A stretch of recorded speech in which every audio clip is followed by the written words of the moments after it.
इनके लगभग 9 बजे थे। छत्तीसगढ़ की राजधानी रायपुर में सड़क के किनारे एक नाले में कुछ लोगों को एक डेड बॉडी दिखाई देती है। जिसके पास जाकर देखा तो पता चला कि ये डेड बॉडी किसी 17 से 18 साल की लड़की की है। उसके बाद कुछ लोगों ने पुलिस को फोन कर दिया और पुलिस भी मौके पर आ पहुंची। जिसके बाद पुलिस ने सबको नाले से बाहर निकलवाया।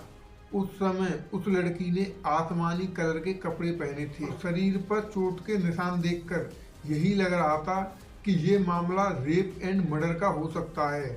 जिसके बाद लड़की की बॉडी को पोस्टमार्टम के लिए भेज दिया गया। उधर पुलिस ने उस लड़की के बारे में लोगों से पूछना शुरू किया तो पता चला कि वह लड़की पास ही के गांव की है और उस लड़की के परिवार में केवल 2 ही लोग थे, एक उसकी माँ और दूसरी वह। इसके बाद पुलिस लड़की के घर पहुंची और देखा कि घर पर ताला लगा हुआ है।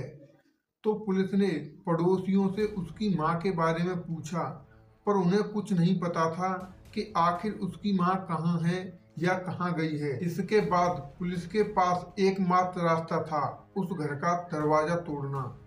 और जब पुलिस उस घर का दरवाजा तोड़कर अंदर गई तो पुलिस के पैरों तले जमीन खिसक गई, क्योंकि घर के अंदर उस लड़की की मां हमीदा बेगम की लाश पड़ी हुई थी। जब पुलिस हमीदा की डेड बॉडी के पास गई तो देखा कि पहले दोनों हाथों की नसों को काटा गया है और उसके बाद गला दबाकर हत्या की गई है। इसे देखकर पुलिस भी असमंजस में आ गई थी कि बाहर नाले में बेटी की लाश और इधर घर में मां की लाश।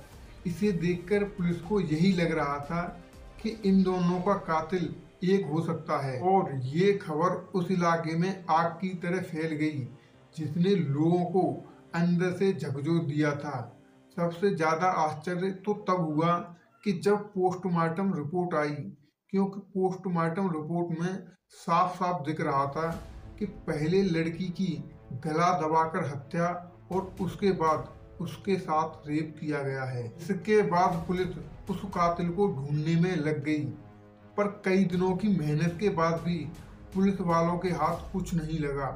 इसके बाद पुलिस ने उस एरिया के 10 किलोमीटर के सीसीटीवी खंगाले तो पता चला कि एक ऑटो अक्सर हमीदा बेगम के घर आता जाता रहता था। उसके बाद ऑटो नंबर से ऑटो ड्राइवर का पता किया और उस ऑटो ड्राइवर का नाम था भरत दास। उसके बाद उसे पुलिस स्टेशन लाया गया और दोनों मर्डर के बारे में पूछा और उसके जवाब पुलिस को उलझाने वाले थे। इसलिए पुलिस को लगा कि इसने कोई ना कोई गड़बड़ जरूर की है।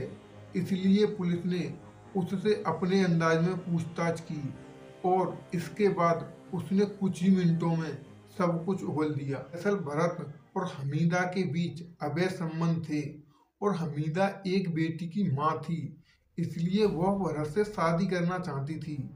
पर भरत पहले से ही शादीशुदा था, इसलिए वह मना कर देता था। इसलिए हमीदा उसे पैसे ना देने के झूठे केस में फंसाने की धमकी देने लगी और ये सब बात भरत ने अपनी बीवी को बताई तो दोनों ने मिलकर इस मर्डर का प्लान बनाया। सबसे पहले भरत दास हमीदा के घर गया और वहां जाकर उसकी बेटी को बहला फुसलाकर अपने घर ले आया। उसके बाद दोबारा हमीदा के घर गया। वहां जाकर उसने हमीदा के दोनों हाथों की नसें काटी और गला दबाकर मार दिया और घर पर ताला लगाकर आ गया। इसके बाद वह अपने घर आया। उसके बाद पति पत्नी दोनों ने मिलकर उसकी बेटी की हत्या कर दी। जिसके बाद भरत दास उसे एक अलग कमरे में ले गया और उसके साथ कई बार रेप किया और उसके बाद उसकी बॉडी नाले में फेंक दी। इसके बाद उन दोनों को लगा कि उन्हें कोई नहीं पकड़ पाएगा, पर कातिल कितना भी शातिर क्यों न हो, कोई ना कोई सुराग छोड़ ही देता है। और इस केस में सुराग था सीसीटीवी कैमरे में आता जाता ऑटो। अब उन दोनों को गिरफ्तार कर लिया गया है और ये केस यहीं समाप्त होता है। अगर आगे इसमें कोई अपडेट आएगा तो मैं आपको कम्युनिटी पर पोस्ट कर जरूर बताऊंगा।